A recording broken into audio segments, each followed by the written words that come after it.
একটা বাড়িতে যখন পড়াতে গেছিলাম এই গাছটি ছোট্ট একটা চারা এনেছিলাম, কিন্তু যথেষ্ট পরিমাণে ছাদে জায়গা না থাকার কারণে আমি এই গাছটিকে ফেলে দিই।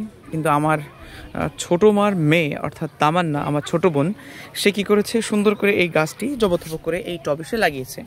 এই গাছটি এখন বড় হয়েছে, আর এই গাছটি যেহেতু এখন ছায়াতে আছে সেহেতু এর পাতাগুলো কেমন একটু ফেড হয়ে গেছে, কিন্তু এত সুন্দর ফুল দিয়েছে, সত্যি অনেক ভালো লাগছে। তো এই মুহূর্তে এখন আমি একটু আগেই এই গাছে প্রচুর পরিমাণে পাখি এসেছিলো, ছোট ছোট পাখি, যে পাখিগুলো কয়েকদিন আগে একটা ভিডিও করেছিলাম না, সেই পাখিগুলো এসেছিলো। সেই পাখিগুলো এসে এই ফুলের মধু খেয়ে গেল।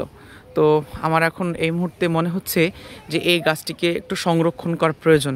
মানে এই গাছটিকে আমি তুলব, তোলার পরে এই গাছটিকে সুন্দর করে আবার লাগাবো, কারণ এত সুন্দর ফুল দিয়েছে যে গাছটি পুরোপুরি একদম মন ভরে যাচ্ছে। তো এই গাছটা সুন্দর করে বাঁচাবো, এবং এইখানে যে ফলগুলো হয় সে ফলগুলোর বীজ থেকে খুব সহজেই কিন্তু চারা বের হয়।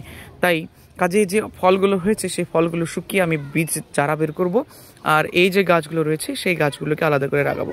কারো যদি এই গাছের প্রয়োজন হয় আমাকে বলবেন, ফলগুলো যখন বীজ হয়ে যাবে তখন সেগুলো আমি ডেলিভারি করতে পারবো।